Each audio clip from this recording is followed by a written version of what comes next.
Hello. Hello, how are you doing? I'm good. How are you? I'm doing good as well. So, first of all, thank you so much for taking the time to sit with me and do this talk. First of all, can you please start by giving us a short introduction of yourself and your background in cybersecurity? Okay, so I'm Jasmine Jackson. So I'm in cybersecurity. I was an application security engineer. I also own a nonprofit, the Accelerated Training Program, in Charlotte, Carolina, in the United States, that is focused on cultivating the next cybersecurity leaders and middle and high school students. So we teach them computer science, cybersecurity concepts, and digital literacy. So, but for cybersecurity, I'm application security. I dabble a little bit in mobile security with Android, and I love to do cybersecurity education. I love teaching cybersecurity. So that's a little bit about me. So, are you working with OWASP because it is not listed on your LinkedIn, but your email? Yeah. Yeah. Yes. So I was part of the OWAS Charlotte chapter, Charlotte, North Carolina chapter. I don't think that chapter is currently active. But I'm not totally super active with OWASP, but yes, I still keep up with them from time to time. So let's move on to your experience with Track Me, Advent of Cyber. You actually created the walkthrough for prompt injection room.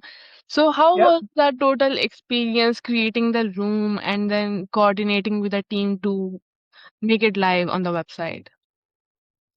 So it was actually fairly simple and it was great. So I've done Advent of Cyber for many years and I would create my own walkthroughs because again with the teaching of cyber, so I would record myself doing the walkthroughs and put it on my YouTube channel. So when I saw the LinkedIn post of, hey, we're looking for people to do the walkthroughs, I was like, "Hey, I would love to do this." That was actually on my bucket list for quite some time of like, "Hey, let me do this room. Let me do a room." So when the opportunity came, I put myself in and then picked I wanted to pick a room that would challenge me. So with prompt injection, I really haven't played too much with AI.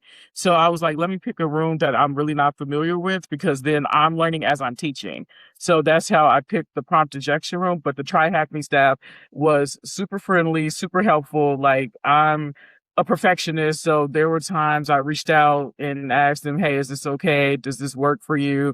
Because I want to make sure that the videos were up to their standards, and then of course up to the viewer standards. But they were great. They were super great. So as the walkthrough was about prompt injection, and you mentioned that you Mhm, have not played with that so much, mhm, and you have been working for a time with OWASP as well. OWASP actually released their top 10 mhm, for agentic AI. Have you kind of looked at them, kind of mhm. see the details of what those top 10 include, and what is your takeaway from that list? Yeah, so I actually when it was released, I did look at it. I glanced at it. I'm just amazed at just like the different injection different vulnerabilities that could be done in these AI engines and the LLM. So I was excited. I really haven't had the chance to play with it because I'm also a doctoral student as well. So outside of working in my nonprofit, most of my time is spent in classwork, but I have looked at it. It is very interesting. It's on my to-do list, my long to-do list of, hey, let me look at this. But it's very interesting for sure of like what can be done. And of course, as you know, vulnerabilities are found every day. So I'm just really curious to see like where this is going to go as far as the vulnerabilities inside of AI. And I know for me, I really like that approach because especially for people who really aren't used to AI, they think it's like a silver bullet, it's foul proof, it's, correct. But it's good to see like, no, even with this tool, there are still vulnerabilities and there are still things that you can do to make it do unintended things, things that it should not be doing. Yeah, that's right. Actually, with the kind of emergence of AI, people at one side are worrying that AI is gonna take my job. But Yeah. in cybersecurity, it is kind of expanding the level of jobs we are gonna have Mhm. because with the addition of each and everything in cybersecurity, now we have AI security because AI agents also need to be secured. So Yes. you mentioned your doctoral degree. Yeah, so actually, when we kind of think about studies, what Mhm. we imagine is that okay, you go to college, you get a degree, and then you get a Mhm. job, and from then on, the education is over. You, of course, keep on polishing your Mhm. skills, but now you are in the industry, working in the industry, and kind of doing your jobs. Mhm. It is very rare to go back to education. Of course, it is not completely abnormal, but it is rare Mhm. to go back to education after spending a good amount of time in the industry. So, what kind of led you to pursue this doctoral degree? Yes. So yeah, just to be also provide a little context between my master's and this degree, I took a 14-year break working and all of the things. So during COVID, I became an adjunct professor. So I was an adjunct professor at a university in the Northeast. And I really liked teaching. And so I was like, okay, this is great. Then I also became an adjunct at a university on the Southwest. So then I was like, well, Northwest, sorry, Northwest. And I was like, okay, I really like teaching. And so that sparked the idea of like, maybe I want to look at more of an education degree. And then, like I said, I in 2024, it was just things had aligned where I was like, I think I'm ready for my doctorate. And then when I thought about it, I was like, okay, I and so here's the thing. I was like, I want to marry computer science and education. So there are degrees like STEM education and all of the things, but at first I wanted to stay in the computer science realm, and they're like a lot of universities was like, "Well, that's more like education." And so I was like, "Okay, well, let me just pursue a education degree." So that's how all of that came about. So, you mentioned your interest for education and teaching. Your Mhm. company that you are at, the accelerated training program, you are educating students there as well. That is mainly focused on cybersecurity. So, what do you kind of think the students are facing the most difficulty with? What is their major challenge right now? Yeah, so that's actually a company I founded. It's a nonprofit. So I would say for our students, it's the access because a lot of our students are like, I have heard about this cybersecurity stuff, but I don't know where to go to start to learn about it. So first is access, then it's actually having like a physical device, right? Like a laptop. Because a lot of students now try to do their work on their cell phones. And as you can imagine, when you need to do more detailed and involved things, you can't do it on your cell phone. So I would say those are the main two, but mainly the access, because once our students get the access and once they start working and they're like sponges. They're like, "Oh my god, I can't get enough." Like I had one of our previous students who was like, "Yeah, I skipped dinner and I was like working on cybersecurity stuff." And I'm like, "Okay, I no." I'm like, "Okay, I don't want you to do that." And it's because it was a young lady. She was like, "But it's just so fun. It's just so interesting." I'm like, "Okay, that's great, but like you need to like step away and do other things." So those are the things, access being the main one. So basically, what field, what domain of cybersecurity you teach in this program? Because we have multiple domains, blue teaming, red teaming, and what is the main focus of teaching in this program? Yeah, so our mission is to expose students to these topics because for a lot of these students, they haven't been exposed. So what we do is we look at sample day in the life of sample common computer science, cybersecurity positions. So like a SOC analyst, forensics, a little bit of red team. So it's just like exposing because my thing is it's we provide the information and then whichever path you want to choose, that's the path you choose. But we just show the path for you. So that's one. And then two, we do a little background of like cybersecurity, like common things, where did it come from?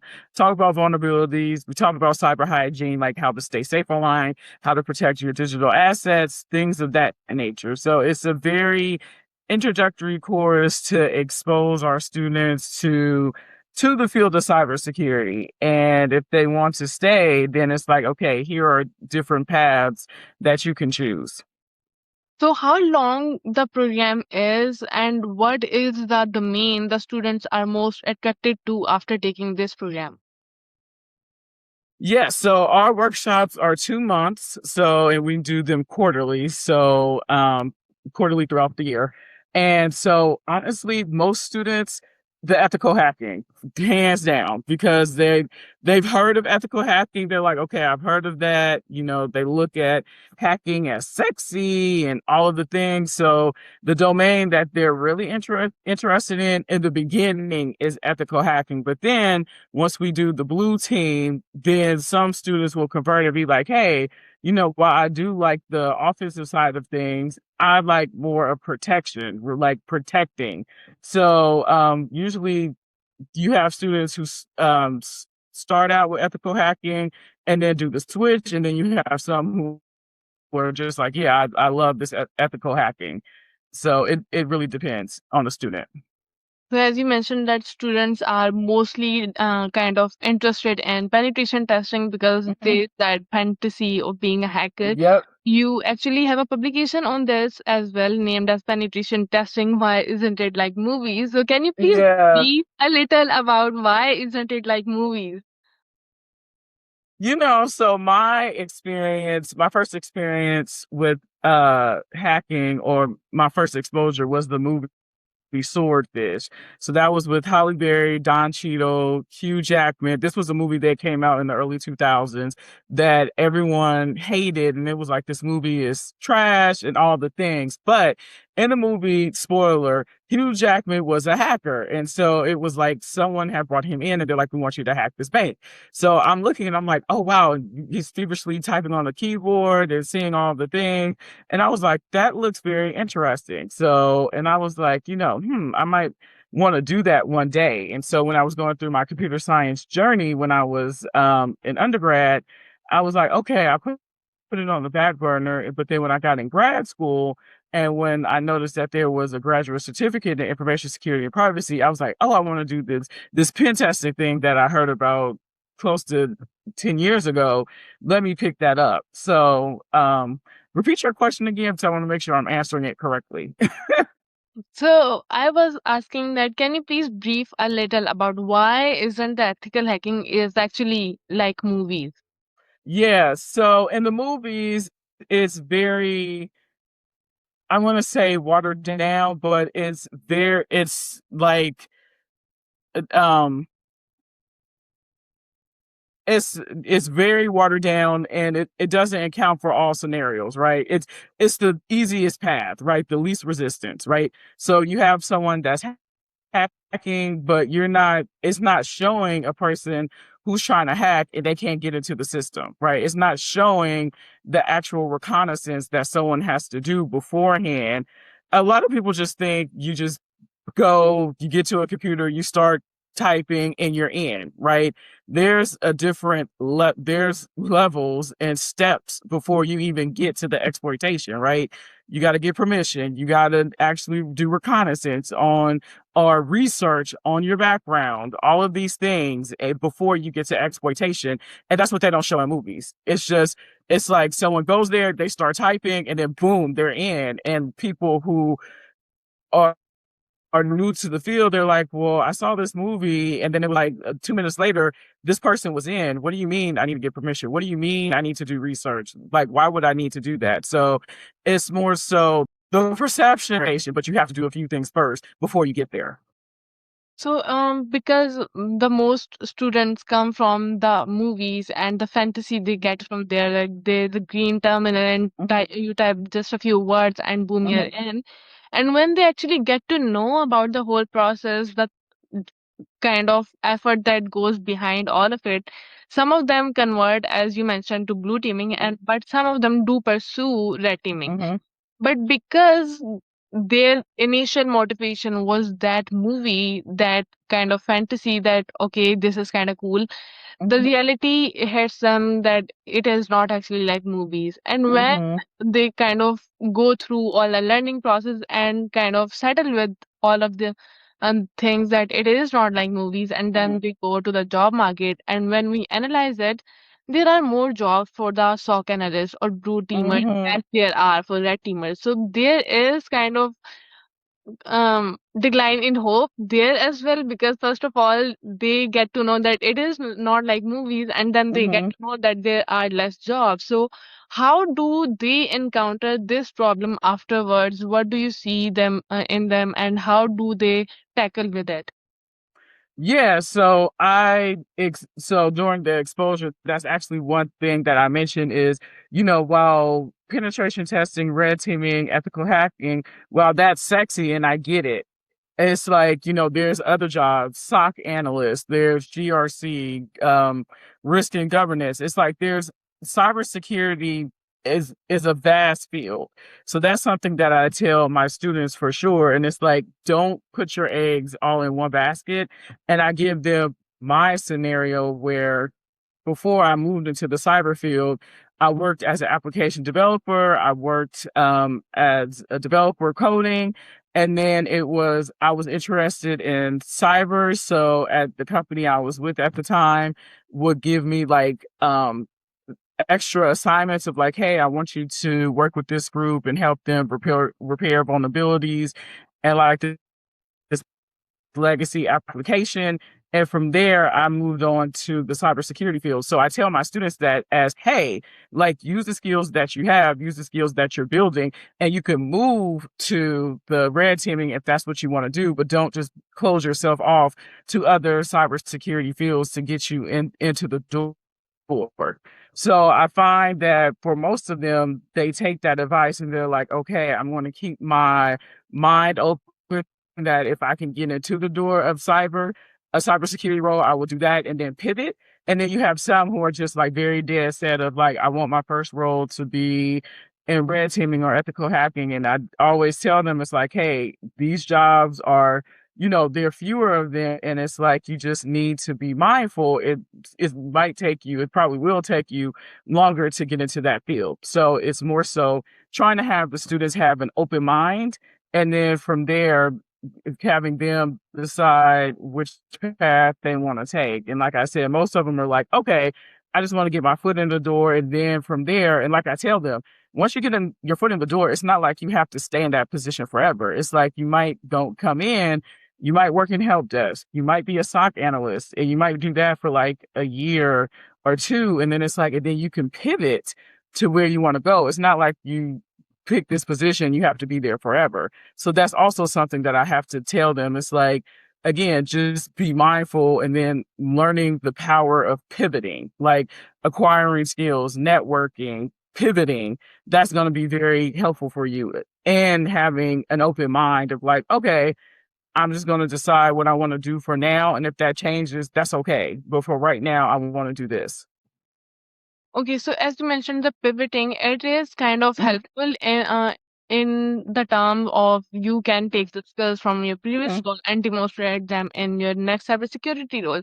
Some of the people, when they think about pivoting, this point of being s- mhm, uh, getting to start from zero, because mhm, everything, every skill, every experience they build in their past job, that is going to be like not so much valued. There are some mhm, skills that will be transferable, and they will matter in the cybersecurity field.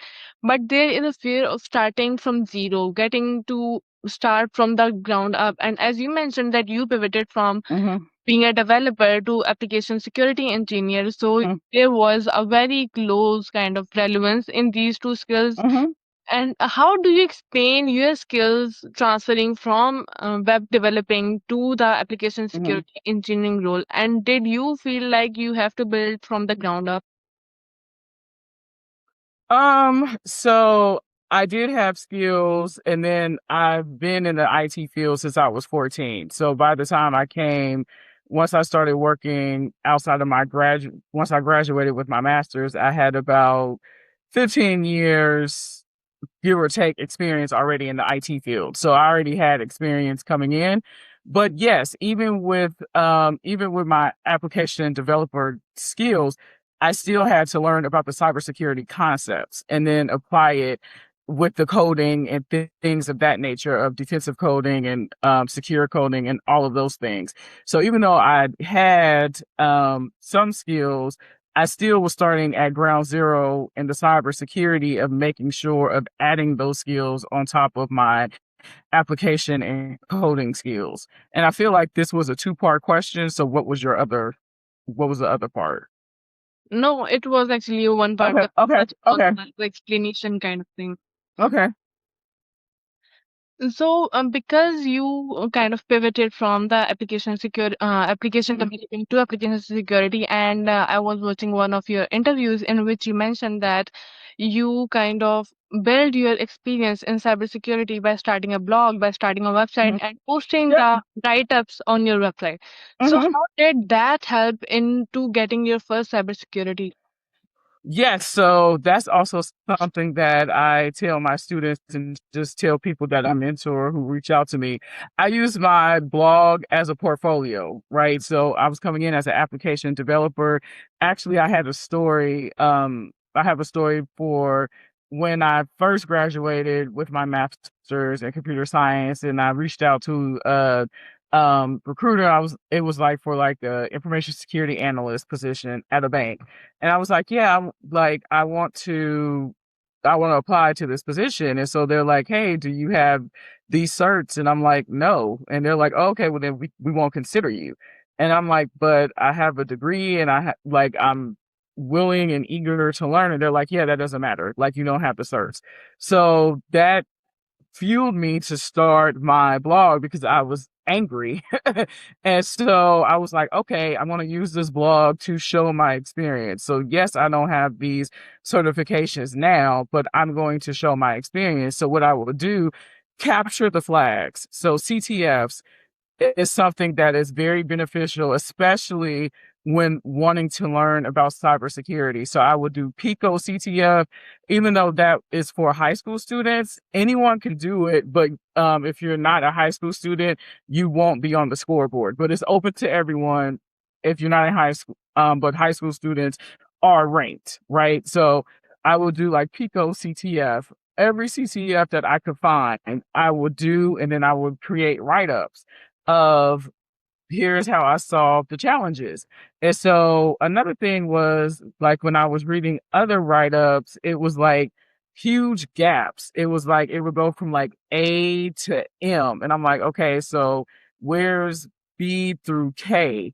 And I'm like, or B through L. And I'm like, where are these things? So when I wrote my blog post, I wrote it for the absolute beginner. So it was very detailed of like step by step screenshots, things of that nature, because again, it was written for the absolute beginner in mind to where my thing was someone who's reading this blog should be able to replicate my results the same way. They should get the same answer that I get and follow the same path. So I did that. And then when I would go on interviews, I would say, hey, I have a blog. And then after a while, hiring managers would be like, "Yeah, I read your blog. Like, can you talk about like how did you solve this CTF problem this way? Like, what was your, what was your thinking behind this? Like, I've never seen this be solved this way. Explain your thinking."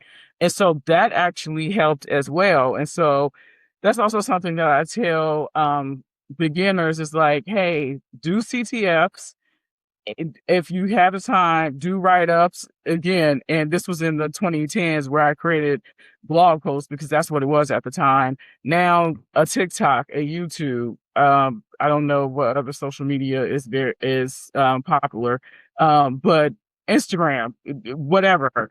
Just do your write-ups and share it with people. That's another thing. Because at first I was doing the blog posts, but I wasn't sharing it because I was like, no one is going to read this because it would be blog posts that were already solved. And I'm like, no one's going to read my blog post. But after a while, I noticed that people were reading it and they're like, hey, have you solved this challenge? Like, we would love to see how you solved it. And that's another thing that I tell people is, hey, if you see a problem and it's been solved 10 times, still provide your answer because you're going to solve it in your way. And your way might be the way that helps someone else have the aha moment of like, oh, okay, this is how you do it. So that was pretty much the inspiration for the blog and why I did it. It was pretty, I wanted to apply for a job and I was denied and angry. So instead of being defeated, I used that to fuel me to create my own path. So, do you think your blog kind of helped you in getting your first job?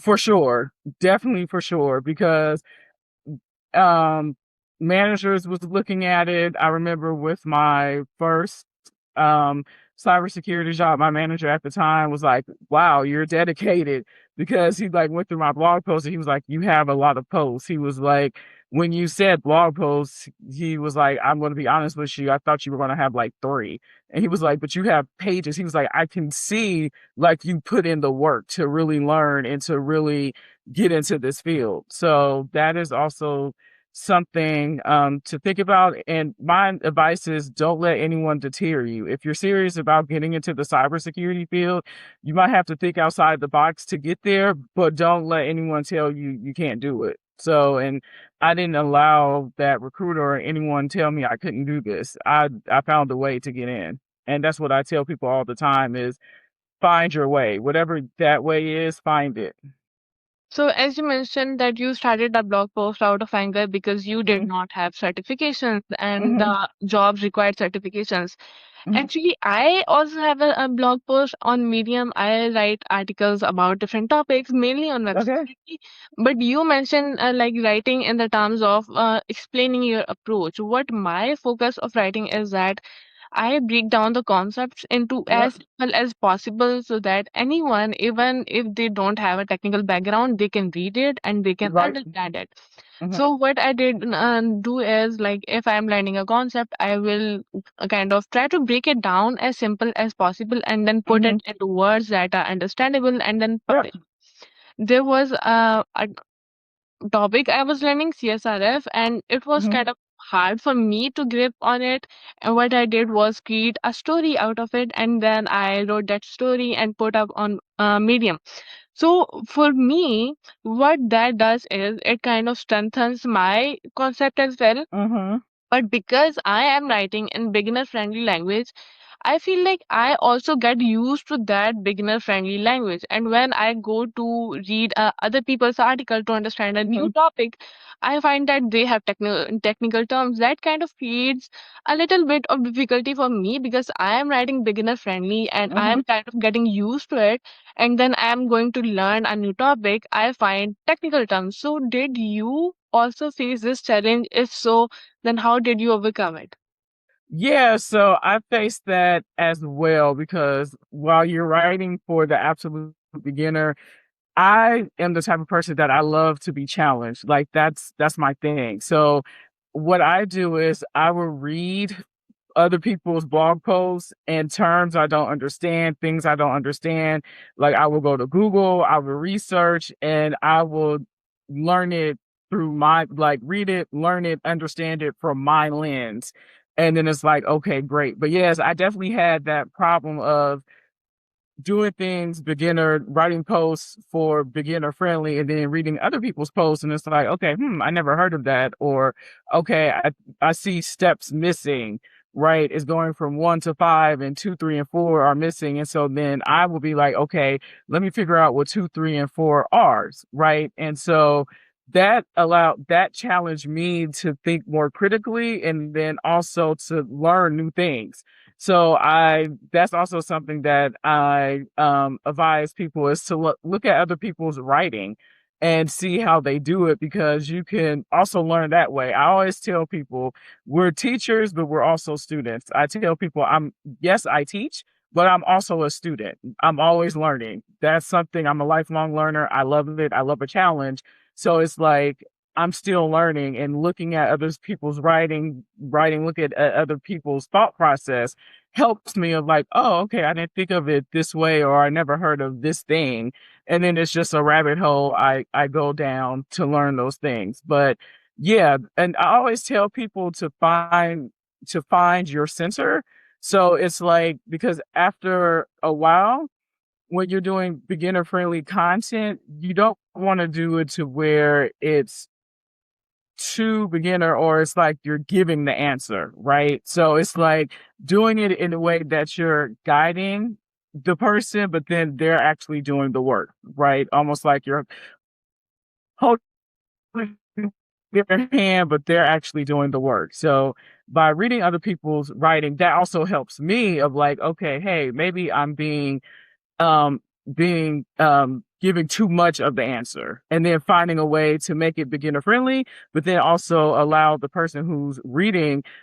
reader to think critically and then find the answer themselves, right? So because you don't want to give it to them, but you want to be like their guide.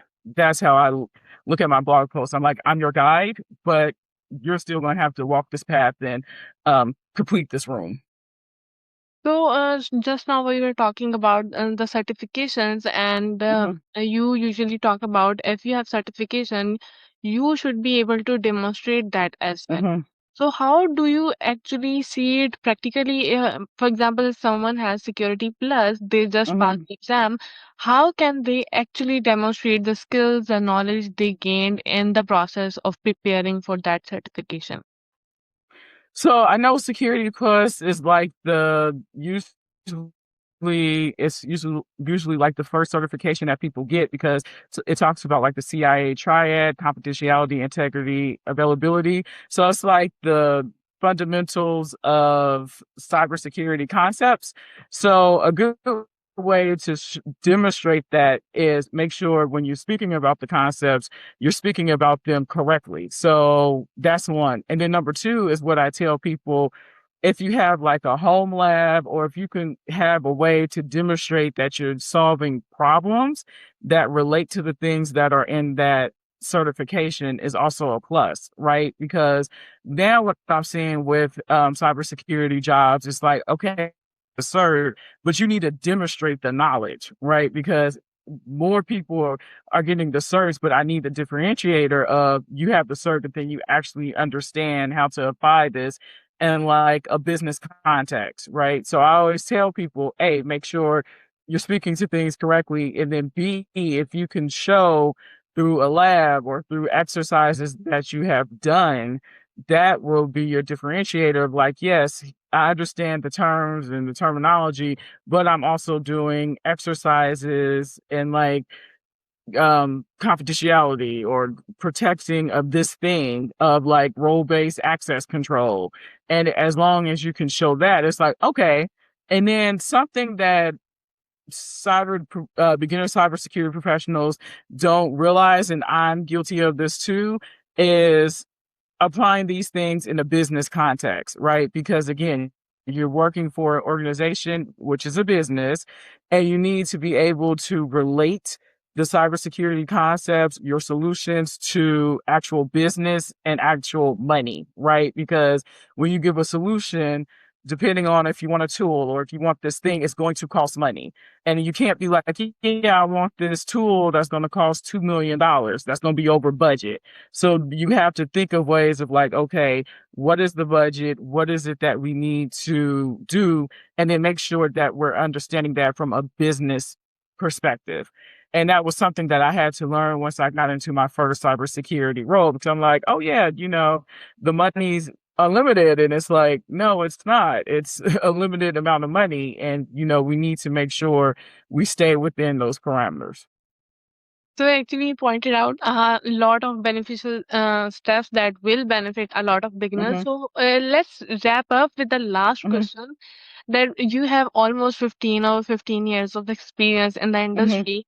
With all that experience, what would be your advice to someone who is just starting out in cybersecurity, whether it's in terms of learning or they are done Mhm. learning and they are in the job market hunting for the job? What is your one advice, Nita? Okay, I'll give one advice for both if I can. So for the person that is in school, I would, or who had just graduated, I always tell people who are pursuing studies, whether that's at a community college, a 4 year, try to find internships while you're in school. So make sure you speak to your career services department. That was something that I did throughout when I was in undergrad and graduate for my master's, because your service representative will help you find jobs in your field. That's something that you will really set you apart is if when you graduate, you have work experience, right? And I mentioned that before, similar to with the certs of, okay, everyone is getting certs, everyone's getting the degree, but you need something to differentiate you. And that is where the experience comes in. So that's number one, visit your career center, and then let them help you find a job, preferably before you graduate. So that's one. For the absolute beginner, it's really pretty much just diving in. Like I said, a very low entry into cybersecurity, capture the flag. So like gamified cybersecurity challenges. I'm a gamer. I love games. So that I'm a learner. So that fed all parts of my brain. And so CTFs are a really great way to learn about cybersecurity because you're doing different problems and you think it's like, oh, okay, I solved this problem. But after a while, the problems start looking the same. And it's like the same concepts. It might change a little bit, but you'll start recognizing patterns. And so it's like, okay. And then you'll realize after a while, you realize how much you've learned in a short amount of time. One other thing that I will say, if you do go down the CTF route, make sure you write your write-ups. That was also another reason why I started my blog was because in the beginning, I really wasn't that was doing like little notes. But then once I started seeing patterns, I'm like, wait, I solved something similar to this. And then my notes were not helpful. So then that actually also challenged me of like, let me write detailed notes. And so I was like, okay, and I'm going to put it on the blog because other people might find this useful. So it's be open, dive in. I'm of the mind that you shouldn't have to pay for this in the beginning. I know some people will pay for like certs and for classes. I am of the belief in the beginning you should not do that. For certs, your job should pay for that. So I always steer people to CTFs because they're free. You can do it at any time, day or night, and all the things. So CTF's free, do it day or night. I always tell people start that and not spend money in the beginning. So that, and then for students, try to find a job through their career services department and preferably find a job before you graduate.